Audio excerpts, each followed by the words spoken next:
తాడేపల్లిలోని వైసీపీ కేంద్ర కార్యాలయంలో నేడు దళిత గల సమ్మేళనం సమావేశం నిర్వహించారు. ఎస్సీ విభాగం రాష్ట్ర అధ్యక్షుడు టీజేఆర్ సుధాకర్ బాబు, వర్కింగ్ ప్రెసిడెంట్ కొమ్మూరి కనకారావు అధ్యక్షతన జరిగిన ఈ భేటీకి పార్టీ రాష్ట్ర కోఆర్డినేటర్ సజ్జల రామకృష్ణారెడ్డి ముఖ్య అతిథిగా హాజరయ్యారు. ఈ సందర్భంగా దళితుల సంక్షేమం, భవిష్యత్తు, రాజకీయ కార్యాచరణపై చర్చించారు.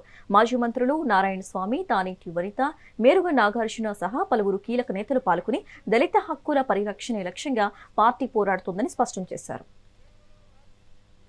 5 నియోజకవర్గాల నుంచి దళిత గళ సమ్మేళన కార్యక్రమానికి విచ్చేసినటువంటి మీ అందరికి కూడా వైఎస్ఆర్ కాంగ్రెస్ పార్టీ పక్షాన హృదయపూర్వకమైనటువంటి స్వాగతం పలుకుతా ఉన్నాం. రాజశేఖర రెడ్డి గారితో అనుబంధం కానీ, వైఎస్ఆర్ కాంగ్రెస్ పార్టీతో బంధం కానీ కేవలం రాజకీయ పార్టీగా, రాజకీయ నాయకులుగా మాత్రమే కాదు, వైఎస్ఆర్ కుటుంబంలో మీరందరూ కూడా దళితులుగా, మీరందరూ కూడా కుటుంబ సభ్యులుగా ఉన్నారన్న అంశాన్ని సందర్భంగా చెప్పదలుచుకున్నా.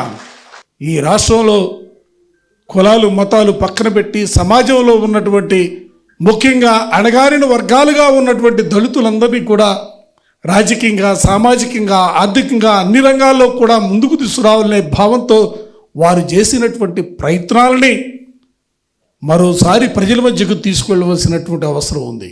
జగన్మోహన్ రెడ్డి గారు ఆంధ్ర రాష్ట్ర నడిబొడ్డున విజయవాడలో కళ్ళెత్తి తలెత్తి పైకి చూడాలా, ఆ విగ్రహాన్ని చూడాలంటే, అంబేద్కర్ గారిని చూడాలంటే సూర్యుడిని చూసే పరిస్థితుల్లో అందరూ కూడా తల ఎత్తి చూసే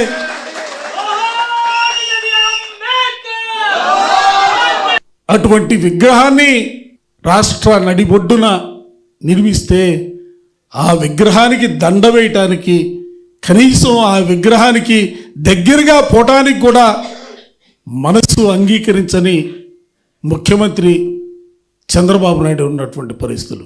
ఈరోజు ప్రత్యేకంగా మీ గొంతు, మీ గళాలను విప్పి ఈ రాష్ట్రంలో జరుగుతున్నటువంటి అన్యాయాలపైన స్పందించాలని చెప్పడం కోసం ఈరోజు ఈ సమావేశాన్ని ఏర్పాటు చేయడం జరిగింది.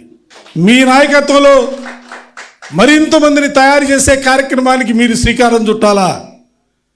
ఈ శ్రీకారం చుట్టే పరిస్థితుల్లో కూడా మీరు ఏ విధంగా ఇవాళ చిరునవ్వుతో ఈ సమావేశానికి వచ్చారో, మీరు మాట్లాడే ప్రతి మాటకు కూడా, ఎందుకంటే ఇవాళ మనకు ఎదురుగా ఉన్నది మామూలు మనుషులు కాదు, రాక్షసులు ఉన్నారు.